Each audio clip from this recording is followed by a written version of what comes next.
Let's now bring in the Director of Communications for the New Patriotic Party, NPP, Richard Ahiagba, for insights into preparations ahead of this weekend's National Delegates Conference, outcomes from the recent National Council meeting, and the party's position following the Ablekuma North parliamentary rerun. Thank you very much, Richard, for your time. Thank you. Now, how are preparations coming along regarding this weekend? And we pegged some, information that there was going to be a possible postponement of the conference. How are things going? Well, thank you, Fama. I think that we are full steam ahead. The conference would come on as planned on Saturday the 19th. I think that Hansen has told you all about it. He was there today.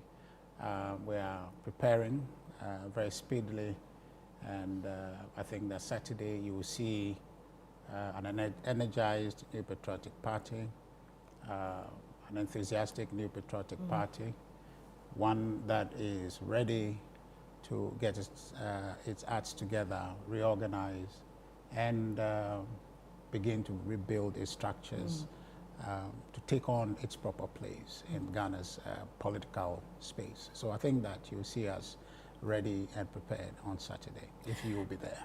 Of course. Now, we've had a leading member like the Honorable Joe Gate raise certain concerns, issues. Now, according to him, there haven't been a proper circulation of these proposed reforms to regional and constituency executives. Is there any merit to this? And for clarity's sake, can you take us through some of these reforms on the table?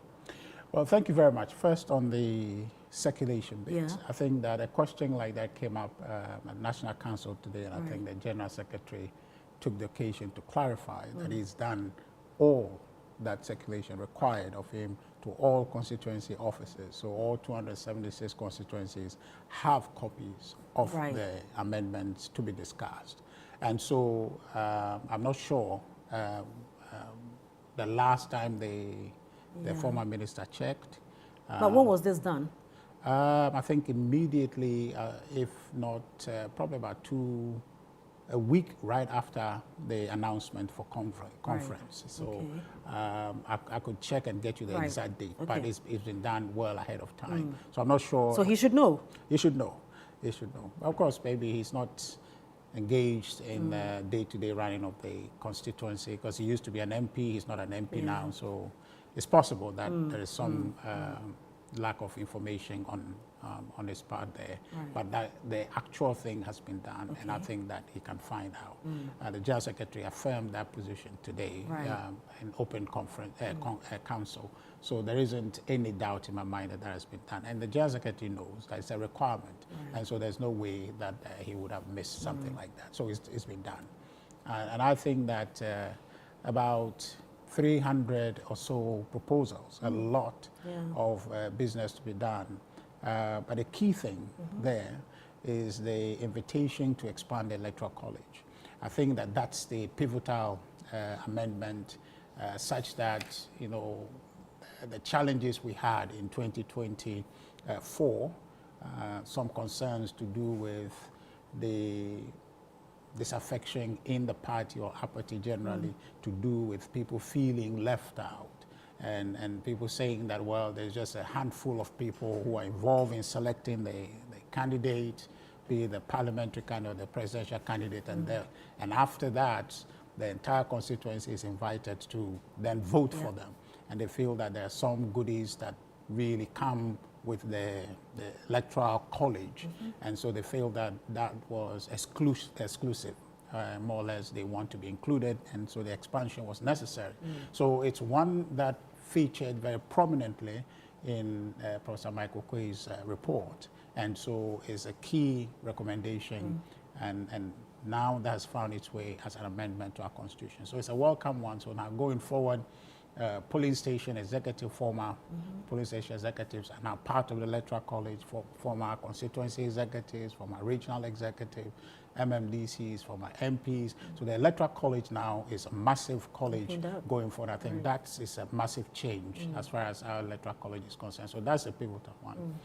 One other one that I feel is interesting, is probably controversial, is the changing of the limit for individuals wishing to run for youth organizer in our party.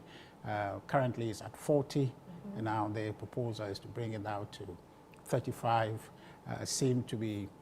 Why so? Why is it controversial? Well, it's just redefining who a youth is. And so that excludes you and I don't know. Well, I'm sure, but well, you and I can still be youth in this country because we've had meetings with young people and we've had fully great people, you know, right. like 50-something. And these you have to show your birth certificate, absolutely. Unless you bring your football age. And my football age will make me pass, even if it's 32. So... Exactly, yes. So we are looking at that as well. Yes, so that, issue, yes, I think there's a proposal to now make my position, Director of Communication, to be elective position. Okay. Those are matters that I suppose finds a lot of support. How is it done currently? Currently by appointment. Yes, okay. Yes. Who appoints? National Executive? Council. No, okay, National Council. Right. So it's a recommendation from Steering Committee, and that's to NEC, and then National Council finally nominates or affirms the nomination from Steering Committee and NEC. Right. So these, among others, among other quite a number. Yes. Right. Now, the theme for the conference, rebuilding together with our values. You know. Now, how are you going to breathe some life into this, practicalize it after the conference? Absolutely. I mean, you know, the theme is more or less a central idea, the central message of the conference.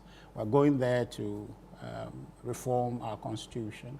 And so therefore, part of that is rebuilding. And we're doing so seeking to be together. And that's one key thing. If we must win, we need to come together. One of the key challenges I think we faced in 2024 was bringing us together, following matters that I've just discussed, the perception that some exclusive college has been created, people feel not belonging as part of the process. And so there was a problem of dealing with the apathy in the party.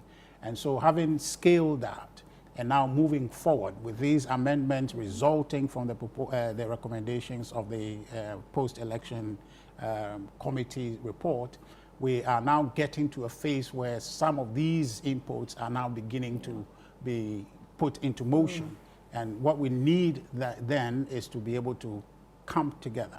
So this rebuilding effort, first of all, we'll go and have the amendments put in and puts us in motion, rebuilding, but we have to do that together and focus that on our values.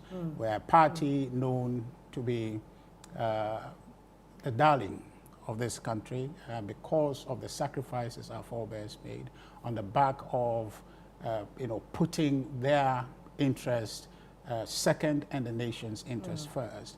That is what really, when we mention the New Patriotic Party, people feel that is the party that can go the extra mile for this country. Those values to do with respect for the rule of law, rule of law, good governance and democracy, limited government, especially that I said that, I mean, to somebody is, oh, don't talk about limited government, because the last time we were in government, there was concerns about the size of our government. Yes, there was. But then we are known to be a people who appreciate limited government. So those are values like pretty that much we want to reconnect with. You are very ready for this weekend's conference. Absolutely. Right? So let's just move away from the conference. Let's look at the rerun of the 19 polling stations at Ablekuma. Now, we saw your candidate, Nanekwe Free, in a report earlier. She was at the council meeting today. She was, yeah. Right. I actually sat next to her. Great. Now, she mentioned, I don't know what she told you, I mean, sitting close to you. Did you tell her to go and apologize? Was this something that she did out of her own volition, or it is part of a disciplinary action, for defying to go ahead with the election? Well, there are consequences for going against stated position of the party or any organization for that matter. And so she recognized that she shouldn't have to. And what I see, in fact, this is not from her, but talking to people from the constituency, the people wanted to engage in the fight because the party had a stand. They understand. I'm saying, but I'm talking about the party grassroots wanted to engage because they felt that they had won the election. And so in their view, letting it go means that just allowing the NDC to steal the victory from them. And so the people felt strong. And what I see in her, the pain with which she went ahead to contest is because of the pressure from the grassroots. Right. Yeah. So because it means something, and I actually. But party leadership should have also known this. No. Why would you present their different fronts? She also comes. It looked like, the center, there was confusion. No, there wasn't confusion. The party position, the national party position, was a matter of principle, right?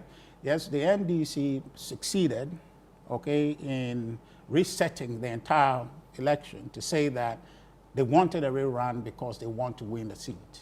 It's all they see. They know they lost it, but somehow they wanted to win it.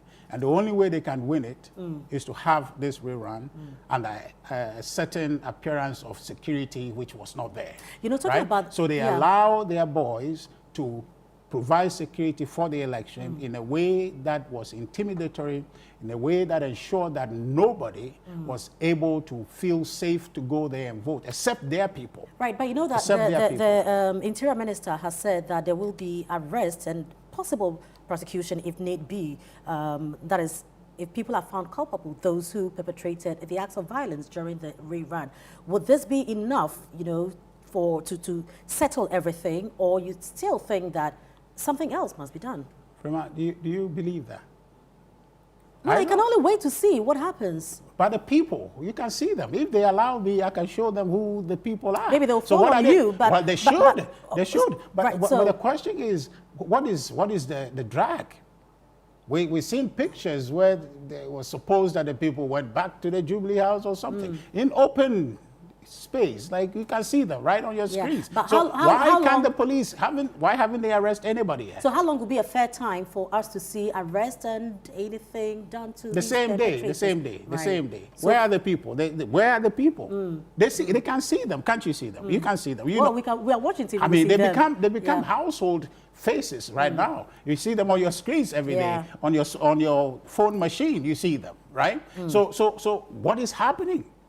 Why are they not arrested? Talk is not enough. So they quickly, must arrest them. Just so you tie into this, and quickly before we let you go, what is the NPP also putting in place to ensure that we do not have a repeated action in Akwitia?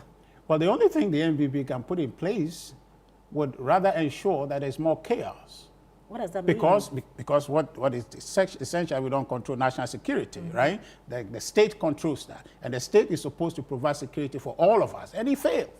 Rather, they had the state security demobilized, and they mobilized their security. Their thugs were the ones providing security, terrorizing everybody. You understand? So if we, to your question, if we put anything in place, it will be our own security. You don't want in to that case, there will be a clash. The police on this? But you see the police, they're there. Can't you see them? You've lost confidence in the police? I don't have to tell you. You look at them. No, do you have confidence? Do you have confidence? Do you have confidence? Well, if anything happens, I'll still go to police. You are a journalist. Yes, I am. The way the police were slapping freely, journalists the last time, you have confidence in them? That wasn't the best. Yes. So you don't have confidence in them. I can't have confidence in them because they beat my former minister. I believe in the Ghana police. But you are telling your people that you don't have any confidence in the police going into the Akwitia by-election? Firma, you answered the question. Do you have confidence in this Ghana police? No. Look at them. Look at the police officer. So are you building your own security task force or security team to handle affairs? I'm unable to say, but the state has failed. So what are you going to do to ensure that your people who are coming to vote will be safe? Well, we'll cross that bridge when we get there. Thank you very much. But the idea is that the state security has failed, and you should be able to say that. Thank you very much, Richard, and all the best this weekend.